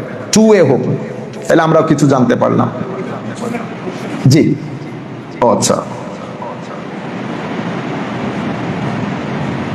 দারুণ, জাযাকাল্লাহু খাইরান যিনি এই প্রশ্নটা করেছেন। এই জন্য 2A হলে ভালো। আমি চাচ্ছিলাম যে এক পেশে বক্তব্য না হোক, আমরা 2A করি। 1way আমি বলে যাচ্ছি, আপনাদের ভালো লাগছে কি লাগছে না সেটা বুঝতে পারছি না। এখানে একটা আমি এই কথাটা বলে এখানে আসছি। তাহলে সোসাইটিগুলো ভাঙনের পথে। আপনি যদি, যেমন আমার মেয়েকে যখন আমি স্কুলে দিয়ে আসি, আপনি বিশ্বাস করবেন আমি আমার মেয়েকে ঢুকিয়ে আল্লাহর দরবারে প্রত্যেকদিন মোনাজাত করি, আল্লাহ আমার মেয়েকে সেফ রাখিও। আমাদের এখানে কলেজ বিশ্ববিদ্যালয়ে কেউ এই দোয়া করেছে? প্রয়োজন হয় না আমাদের। আমেরিকার মতো রাষ্ট্রে আমাকে শঙ্কিত থাকতে হয় যে কোনো একজন ডিপ্রেস ছেলে এসে গুলি করে মিনিমাম 10-12 জন মেরে ফেলবে। আমি বলছি, আমি আবার একদম ওই ধরনের ক্রিটিসাইজ করছি না, আমি বলছি ডেভেলপমেন্ট হয়েছে। এট দ্য সেম টাইম এই ডিফেক্টিভ ওয়ার্ল্ডের ডিফেক্টগুলো যদি আমরা তুলে না ধরি, তাহলে তো রিয়ালিটিটা সামনে আসবে না। অনেক রিসার্চ হয়েছে, কিন্তু রিসার্চের ভিতরে, ডেভেলপমেন্টের ভিতরে আমাদের সমাজের মধ্যে পচন যেটা ধরেছে সেটা থেকে বের হয়ে আসার কোনো উপায় নাই। যেমন বিয়ে প্রথা, আমাদের বাংলাদেশে এখন বিয়ে প্রথা বন্ধের দিকে। আপনারা লিখে রাখেন, আগামী 10 বছর পরে আমার ছেলে মেয়েরা বিয়ে করতে চাইবে না, কারণ বিয়ে তাদের কাছে একটু জটিল মনে হবে। তাদের কাছে ইজি লাইফ হচ্ছে লেখাপড়া করেছি, জব করব, বাস আমি থাকবো আমার মতো করে, কেউ আমাকে বলবে না সকালে উঠতে, কেউ ডিসিপ্লিন শেখাতে আসবে না, কারণ তার কাছে লাইফের একটা ডেফিনিশন আছে। সেই ডেফিনিশনটা স্কুল থেকে শিখেছে, কলেজ থেকে শিখেছে, বন্ধু বান্ধব থেকে শিখেছে, ইন্টারন্যাশনাল ওয়ার্ল্ড থেকে শিখেছে, পরিবেশ থেকে শিখেছে। সে অন্য জায়গা, অন্য অ্যাঙ্গেল থেকে লাইফটাকে দেখে নাই। প্রত্যেক জায়গার মধ্যে, প্রত্যেক জিনিসে দুইটা অ্যাঙ্গেল থাকে। যেমন আমি আমার গাছ টাছ কেটে আমার পার্কিং করছি, তো আমার পার্কিং লাগবে, একজন বলছে হ্যাঁ ভেরি গুড, আপনি ভালো কাজ করেছেন, কিন্তু আরেকজন বলছে গাছটাই কেটে ফেললেন, গাছটা কিন্তু আপনার জন্য অনেক উপকারী। তাহলে প্রত্যেক মানুষের looking at the things from different perspective, এটা এই আন্দাজে ইন্টারপ্রিটেশন হয়। তাহলে বিয়ে প্রথা বন্ধ হয়ে গেলে কি হবে? ঠিক যেটা আমেরিকাতে হচ্ছে, ইংল্যান্ডে হচ্ছে সেটা হবে। আপনাকে সমাজ অশ্লীলতার দিকে যাবে, অশ্লীল সমাজ অস্থির হবে, অস্থিরতা আপনাকে ডিপ্রেশনের দিকে নিয়ে যাবে, ডিপ্রেশন আপনাকে অ্যাংজাইটি, অতঃপর আপনি একটা বিষ বাষ্পপূর্ণ সমাজ। যাই হোক, তো লুকমানে হাকিম যিনি, উনি কোনো বড় ইন্টেলেকচুয়াল ছিলেন না, সিম্পল ছাগল চড়াতেন। কেউ কেউ বলেছেন হযরত আইয়ুব আলাইহিস সালামের ভাগিনা ছিল, কেউ কেউ বলেছেন, যেটাই হোক পরিচিতি, কিন্তু কোরআনে পাকের মধ্যে একটা সূরার নামকরণ করা হয়েছে একজন ইন্টেলেকচুয়ালের নামে। আমরা যতটুকু ক্লাসিক্যাল সায়েন্স থেকে জানতে পারি, হি ওয়াজ নট এ প্রফেট। আমরা উনাকে সম্মান দেওয়ার জন্য বলি আল্লাহর বলি, but he was not a prophet. কিন্তু ইন্টেলেকচুয়াল ওই স্কিলটাকে আল্লাহ এতটুকুন গুরুত্ব দিয়েছেন, কোরআনের একটা সূরার নামকরণ করা হয়েছে। আচ্ছা, আমরা যে বলছি যে উনি প্রফেট ছিলেন না, এটা আমরা মেজরিটি ওপিনিয়নের উপর বেস করে বলছি। অনেক কেউ কেউ বলেছেন নবী ছিলেন, কিন্তু মেজরিটি স্কলার বলেছেন হি ওয়াজ নট এ প্রফেট। তো ওনার এক বন্ধু ওনার ঘরের পাশ দিয়ে যাচ্ছিলেন, দেখছেন ওনার ঘরে অনেক রতি মহারতি, কেউ সরকারের অ্যাডভাইজার, কেউ চিফ মিনিস্টার, সবাই জিজ্ঞেস করছিল আপনারা এখানে কেন দাঁড়িয়ে? ও একটু পরামর্শের জন্য। তো উনি ঘরের মধ্যে বসা, এক একজন আসেন, পরামর্শ দিচ্ছেন, চতুর্মুখী ছড়িয়ে পড়েছে যে ভালো ইন্টেলেকচুয়াল। তো উনি অনেক কষ্ট করে পরে গিয়ে ঢুকলেন, তুমি লুকমান না? তো হ্যাঁ। তুমি না আমার সাথে ছাগল চড়াতে? জি। তাহলে তোমার এই অবস্থান হলো কেমনে? তো আমি অবস্থান বলতে আল্লাহ রাব্বুল আলামিন আমাকে একটা ইনসাইট দান করেছেন, আমি অনেক দূরের জিনিসকে দেখতে পাই। কিভাবে? তো কিভাবে সেটা বলতে পারবো না, তবে আমি তোমাকে কিছু জিনিস শেয়ার করতে পারবো। কি জিনিস? তো আমার 5 ফ্যাকাল্টি অফ সেন্সেসকে আমি কখনো নেগেটিভ ইউজ করি নাই, the first thing. The second thing হচ্ছে, আমি কখনো সৃষ্টির বদনাম করি নাই। থার্ড থিং হচ্ছে, আমি কখনো অপ্রয়োজনীয় বিষয়ে আমার সময় নষ্ট করি নাই। এটা কিন্তু ভেরি ইম্পর্টেন্ট, কারণ আমার কাছে সংক্ষিপ্ত সময়। আপনি বলছেন 60 বছর, আপনার কাছে কিন্তু 60 বছর নাই। 60 বছর আপনি 8 ঘন্টা ঘুমাইলে তো আপনার 60 বছরের মধ্যে 20 বছর তো ঘুমে চলে যাবে। You have only 40 years. এই 40 ইয়ার্সকে যদি অ্যানালাইসিস করেন, আপনার হাসি ঠাট্টার বয়স কিন্তু just 10 years. Once 10 years finished, your life is finished. আপনি পরবর্তীতে পৃথিবীকে হয় দিচ্ছেন নয় নিচ্ছেন, আর বাকিটা সময় দিচ্ছেনও না নিচ্ছেনও না, সেটা আপনার ঘুমের সময়। এখন আমরা তো প্রায় 8, 9, 10 ঘন্টা পর্যন্ত ঘুমাই। যদি 8 ঘন্টাও ঘুমাই তাহলে তো 20 বছর ঘুমে 60 বছরের জীবনে। তো 60 বছরের জীবনে যদি 20 বছর ঘুমে থাকি, বাকি আমার কাছে, হ্যাঁ ঘুম তো আমার অবশ্যই প্রয়োজন। আমি জাস্ট আপনাকে বলার জন্য যে সময়টা আপনি কিভাবে ইউজ করেন। তো উনি বলছেন আমি আমার সময় কখনো নষ্ট করি নাই, 5 ফ্যাকাল্টি অফ সেন্সেসকে আমি নেগেটিভলি ইউজ করি নাই, আমি কোনো অপ্রয়োজনীয় বিষয়ে কখনো কালক্ষেপণ করি নাই। আরেকটা বড় বিষয় হচ্ছে, যাহা আমার না তাতে আমি কখনো হাত দেই নাই, যেটাকে আমরা আমাদের রিলিজিয়াসলি আমরা বলি হালাল খাওয়া। এটা কিন্তু খুবই গুরুত্বপূর্ণ। আপনি সমাজের অস্থিরতার জন্য এই জিনিসটা খুবই দায়ী। আরেকজনের টাকা, লাখ টাকা চলে যাক, আপনি হাত দেবেন না। আপনি যদি হাত দেন, আমি লিখে রাখেন, আমি হয়তো আপনাকে ইন্টেলেকচুয়ালি বুঝাতে পারবো না, ট্র্যাডিশনাল প্রেজেন্টেশন, আপনার জীবনে আপনি শান্তি পাবেন না, গ্যারান্টি। আপনি এক হাতে 2 নাম্বারই বা আপনার যা না তা নিবেন, আরেক জানালা দিয়ে আপনার শান্তি বের হয়ে যাবে, আপনি শান্তি পাবেন না। যা আপনার তা নিয়ে আপনি, এই জন্য আমাদের বাপদাদারা বলতেন না, simple life is good life. আপনি লাইফটাকে যত সিম্পল রাখবেন, আপনি পৃথিবীকে এনজয় করতে পারবেন। কিন্তু আপনি যদি সিম্পল না রাখেন, টেনশন এবং ব্যস্ততায় পৃথিবীর জীবন কোন দিকে অতিবাহিত হয়েছে বুঝতেও পারবেন না। এটা কিন্তু খুব দারুণ একটা দুনিয়া, এটা দেখার মতো দুনিয়া, ঘোরার মতো দুনিয়া। কিন্তু আমি সিলেট পর্যন্ত গেছি, মোবাইলের মধ্যে জিন্দেগি শেষ, আমি তো পৃথিবী দেখিই নাই। যাই হোক, হযরত লুকমানে হাকিম বলছেন, এই কারণে আল্লাহ আমাকে স্পেশাল একটা ইনসাইট দান করেছেন। তাহলে ইন্টেলেকচুয়াল হিউমিলিটি এবং ইনসাইট, দূরত্ব, এগুলো আসে কখন? যখন আপনার আল্লাহ প্রদত্ত যে ডিভাইসগুলো আছে, সেই ডিভাইসগুলোকে আমি যখন পজিটিভলি ইউজ করব, তখন আল্লাহ রাব্বুল আলামিন বান্দাকে এই জ্ঞানের উপর আরো একটা জ্ঞান দান করেন, যেটাকে আমরা হিকমা বলি, উইজডম। এখন আমাদের একটা দারুণ প্রশ্ন, এই প্রশ্নের পর আমরা ছেড়ে দিচ্ছি। হতাশা বেড়েছে সমাজে, কিন্তু নামাজ, রোজা, পর্দা, আমলও বেড়েছে। তাহলে আমাদের সমাজে শরীয়তের চর্চা বৃদ্ধি, হতাশা কম হলো না কেন? Excellent question. এখানে আমি আপনাদেরকে বলতে চাচ্ছি, আমাদের দ্বীনের মধ্যে 3টা অংশ। একটা হচ্ছে ইসলাম, একটা হচ্ছে ঈমান, একটা হচ্ছে ইহসান। ইসলাম আপনাকে শিক্ষা দিচ্ছে আপনি দ্বীনটাকে কিভাবে প্র্যাকটিস করবেন। ঈমান আপনাকে শিক্ষা দিচ্ছে আপনি বিশ্বাসগত বেসটাকে, ফেইথের জায়গাটাকে কিভাবে সুসংহত করবেন। ইহসান আপনাকে শিক্ষা দিচ্ছে আপনি আপনার ভিতরের জগৎটাকে কিভাবে ডিসিপ্লিন করবেন। কারণ নফস, মানুষের ভিতরে চরম এক অমানুষ বসবাস করে। এই মানুষের ভিতরে একটা উত্তম ফেরেশতা বসবাস করে। আমার সামনে কোরআনে পাকের মধ্যে সূরা 3 আপনারা সবাই পড়েন, ওয়াত-তিন ওয়াজ-যাইতুন ওয়া তুর সিনিন ওয়া হাযাল বালাদিল আমিন লাকাদ খালাকনাল ইনসানা ফি আহসানি তাকওয়িম সুম্মা রাদাদনাহু আসফালা সাফিলিন। ইনসান আহসানে তাকওয়িম, the best of creation, from in and out. আপনার ইনসাইড স্ট্রাকচার এবং outside structure, this is magnificent and amazing. সেই কারণে আপনি ইচ্ছে করলে উপরের দিকে উঠতে পারবেন।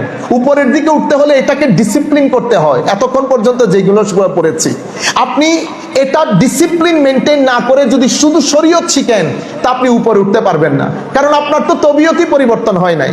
তো আপনি ওই জায়গায় থেকে যাবেন, উপরে উঠতে পারবেন না। হয়তো নিচে নামবেন না, কিন্তু উপরে উঠতে পারবেন না। আর আপনি যদি এটাকে ডিসিপ্লিন না করে, হায় হায়, আপনি নামাজ দোয়া ছেড়ে দিয়েছেন, সঙ্গটা অনেক খারাপ, আপনি নিচে নামতে থাকবেন, নামতে থাকবেন, নামতে থাকবেন। নামতে নামতে মানুষ এত নিচে নামে, উলাইকা হুম কাল আনআম বাল হুম আদাল উলাইকা হুমুল গাফিলুন। এরা হিডলেস হয়ে যায়, এরা নিজের লাইফ নিয়ে চিন্তা করে না। কেন আসলাম? একদিন চলে যেতে হবে, চলে গেলে একজনের মুখোমুখি দাঁড়াতে হবে, ওখানে কিছু ঋণ পরিশোধের ব্যাপার আছে। এই ভয় প্রত্যেকদিন আমি দেখছি। আমার সামনে আমার পুরো জেনারেশন চলে গেছে, আমার চাচা চাচি, জ্যাঠা জেঠি, খালা খালু, কোনো কিছু আমার ভিতরে বিন্দু পরিমাণ দাগ কাটছে না। আমি হিডলেস হয়ে গেছি। যখন গাফেল হতে হতে নিচে চলে গেছে, আমার আল্লাহ বলছেন এর চতুষ্পদ জন্তুর চেয়ে নিকৃষ্ট হয়ে গেছে। এর সামনে তুমি রাত দিন আর তেলাওয়াত করলো, আর কোনো কাজে আসবে না। এখন আমরা নামাজ পড়ছি ঠিক, আমরা দিনটাকে আংশিক প্র্যাকটিস করছি। দিন 3টা জিনিসের নাম। বিশ্বাস, প্র্যাকটিস, আখলাক। আপনি এই আখলাকটা আসে তরিকত এবং তাসাব্বুফ থেকে। এই আখলাকটার মূল জায়গা হচ্ছে মাহাব্বা। মাহাব্বা কার? আল্লাহ রসুলের। মাহাব্বা কার? আল্লাহর প্রেম। আর সেই রসুল প্রেমটা আমাদেরকে শিখিয়েছেন আল্লাহর ওলিরা। আল্লাহর ওলিরা হচ্ছে আল্লাহ রসুলের সাবস্টেশন। তো ইনারা আমাদেরকে মহব্বত শিখিয়েছেন, সেই মহব্বতে আমরা কানেক্টেড হয়েছি। এই মহব্বত আমার ভিতরকে ডিসিপ্লিন করার অন্যতম একটা মাধ্যম। আমরা শিক্ষা থেকে পরিপূর্ণরূপে এই জায়গাটা বাদ দিয়েছি। ওয়েস্টার্ন ওয়ার্ল্ডের একটা প্ল্যান থাকে থার্ড ওয়ার্ল্ড কান্ট্রি নিয়ে, তারা চায় যে কোনো মূল্যে তরুণ প্রজন্মকে একটা গডলেস ওয়ার্ল্ডের দিকে নিয়ে যায়। গডলেস ওয়ার্ল্ডের দিকে নিয়ে গেলে অবজেক্টিভ থাকবেন, আপনি যা মন চাই করতে পারবেন। সে গডলেস ওয়ার্ল্ডে নিয়ে যাওয়ার জন্য আমাদের রিলিজিয়াস কিছু মানুষ, আমাদের মতো মানুষকে ইউজ করা হয়েছে। তাইলে আমরা কোথায় বাড়িটা লাগিয়েছি? আমরা মানুষকে মাজার বিমুখ করার চেষ্টা করছি। তৌহিদি জনতা কিছুদিন আগে আপনারা নাম শুনেছেন, আমাদের ভাইরা তো, আমাদের তো ভাই। কিন্তু তৌহিদ যদি আপনি কেউ মানেন, তৌহিদ তো একটা নূরের নাম, একটা মহব্বতের নাম। আপনি তো অসাধারণ একটা মানুষ হওয়ার কথা ছিল। আপনি তো আপনার সঙ্গ দিয়ে মানুষ পরিবর্তনের কথা ছিল। আপনি জ্বালাও পোড়াও করতে পারেন না, কিন্তু জ্বালাও পোড়াও হয়েছে, কারণ আমরা মাজার বিমুখ করতে চাচ্ছি। মাজার বিমুখ হলে মহব্বত বিমুখ হয়, মহব্বত বিমুখ হলে ধর্ম বিমুখ হয়। সেই কারণে এখানে নামাজ বেড়েছে ঠিক, আসল নামাজ বাড়ে নাই। আমাদের তরিকত তাসাব্বুফ যেটা, কাদ আফলাহাল মুমিনুন আল্লাযীনা হুম ফি সালাতিহিম খাশিউন, সালাতের সাথে খুশু। খুশু মানে your spiritual presence, presence of your non corporeal side. আপনি নামাজে দাঁড়িয়েছি ঠিক, বলি তো আমি নামাজে আছি কিনা? আমি কিন্তু এই কথাটা বলে আমার এই উত্তর শেষ করে দিচ্ছি। পাকিস্তানের একজন বিখ্যাত সুফি সাধক, তবে গ্রামীণ, একদম সাধারণ মানুষ, উনি মসজিদের পাশে বসে আছেন।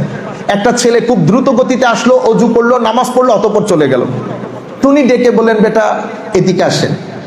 বেটা এটা আপনি কি করেছেন? তো আমি নামাজ পড়তে এসেছি। কার নামাজ পড়তে এসেছেন? তো কেন? আল্লাহর। তো এত মহান আল্লাহর নামাজ 2 মিনিটে শেষ হয়ে গেল।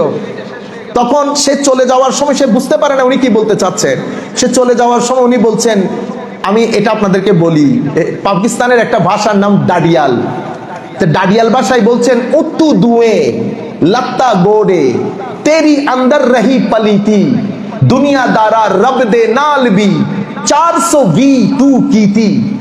তো তুমি এসে বাইরে ধুয়ে ভিতরের ময়লা ভিতরে রেখে নামাজে দাঁড়িয়ে গেছে, অথচ তোমার ভিতরে অশ্লীলতার ময়লা, হিংসার ময়লা, অহংকারের ময়লা, আরো কত জাতের ময়লা, সব নিয়ে নামাজে দাঁড়িয়ে গেছো। তুমি কি মনে করেছো যিনি তোমার সামনে দাঁড়িয়ে উনি তোমার ভিতর দেখেন না? ভিতরের ময়লা ভিতরে রেখেছো, তুমি আল্লাহর সাথেও কি 420 গিরি করলা? তাইলে আমার নামাজের যে অ্যাট্রাকশন সেটা খতম হয়ে যাচ্ছে। কেন? কারণ ওই কানেকশনটা হয় আপনার কলব বাতেনের কারণে। সে কারণে নামাজ বাড়ছে, কলব বাতেন মরে যাচ্ছে। সে কারণে আমাদের চরিত্রের ওই জায়গাটা নিচের দিকে চলে আসছে। যাই হোক, আমি আর কথা না বাড়াই, মাগরিবের আজান করবো, আমরা নামাজ দোয়া করবো। অনেক ধন্যবাদ। আপনারা কোনো প্রশ্ন বা কিভাবে কি করবেন আপনারা প্লিজ ঠিক করেন। Thank you very much everybody. আপনারা long time you people listening to me, ইনশাআল্লাহ। আমি আল্লাহর দরবারে দোয়া করি, মে আল্লাহ সুবহানাহু ওয়া তাআলা গিভ ইউ জাযাউল খাইর ফিদ দুনিয়া ওয়াল আখিরাহ। যারা আমাকে ইনভাইট করেছেন